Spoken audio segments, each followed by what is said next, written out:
Good morning everyone. सो आज की video में हम बात करेंगे प्रेसिडेंट के बारे में।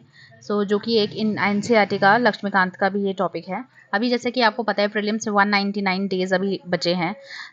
प्रेसिडेंट हमारा जो कि एक यूनियन एग्जीक्यूटिव है, ये हमारा पार्ट 5 ऑफ द कॉन्स्टिट्यूशन में आता है। सबसे पहले प्रेसिडेंट के बारे में थोड़ा सा इंट्रोडक्शन पढ़ेंगे, which is he is a head of the Indian state, मतलब हमारे इंडियन स्टेट को रिप्रेजेंट करता है। He or she is considered as a first citizen and a symbol of unity and integrity and solidarity. ठीक है, अब इनके बारे में कुछ हम आर्टिकल्स के बारे में पढ़ेंगे। आर्टिकल्स के थ्रू ही इसमें हम थोड़ा सा इसको गो थ्रू करेंगे। और हाँ, ये सिर्फ और सिर्फ प्रीलियम स्पेसिफिक नोट्स हैं। अगर किसी को भी डिटेल में कुछ भी टॉपिक पूछना है तो कमेंट कर सकते हैं। सबसे पहले एस्टैब्लिशमेंट की बात करता है आर्टिकल 52 कि हाँ, हमारा एक प्रेसिडेंट का एक पोस्ट होना चाहिए इंडिया के अंदर। 53 में हमारा एग्जीक्यूटिव पावर की बात करते हैं जो यूनियन के अंदर आती है, तो ये डायरेक्टली अपनी पावर को एग्जीक्यूट करते हैं या फिर सर्व ऑर्डिनेट्स के थ्रू। 54 से लेकर 60 तक सारा का सारा इलेक्शन प्रोसीजर से रिलेटेड होता है। फॉर एग्जाम्पल, इलेक्शन जो भी होगा प्रेसिडेंट का, इसमें इलेक्टेड मेंबर्स इन्वॉल्व रहते हैं, चाहे फिर वो पार्लियामेंट के हो चाहे वो स्टेट लेजिस्लेटिव असेंबली के हों।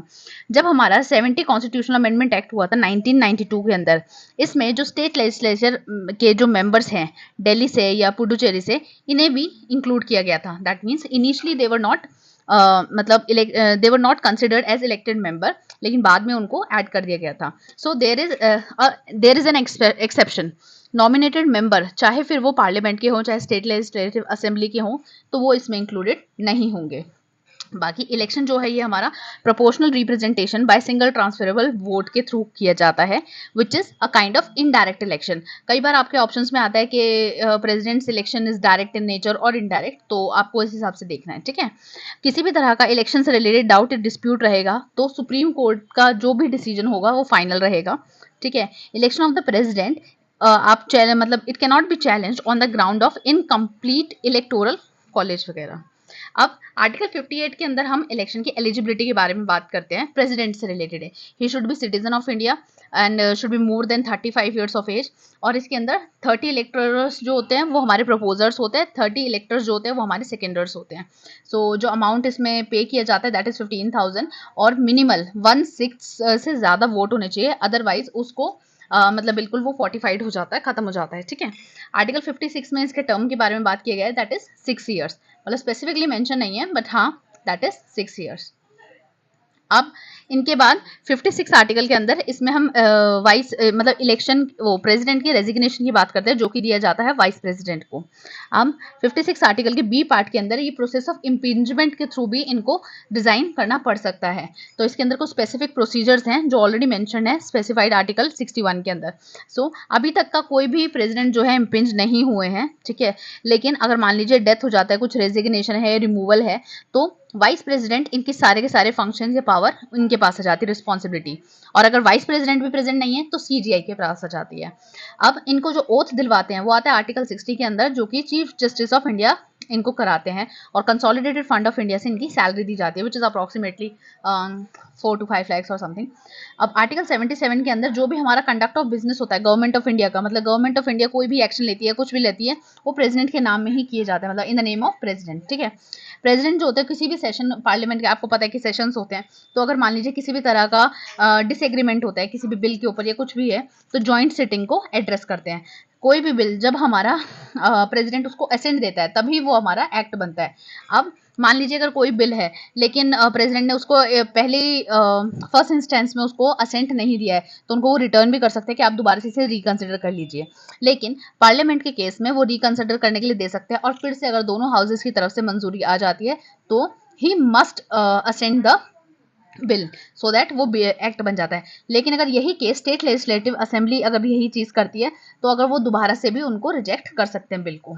अब देयर इज एक्सेप्शन, जैसे कि मनी बिल है, ये सिर्फ लोकसभा में इंट्रोड्यूस किया जाता है, और इसको क्या नाम है असेंट करने के लिए मना नहीं कर सकते प्रेसिडेंट। तो रिकंसिडर्ड बिल जो कि पार्लियामेंट से पास है, उसको भी आपको मस्ट असेंट करना पड़ेगा दोबारा से।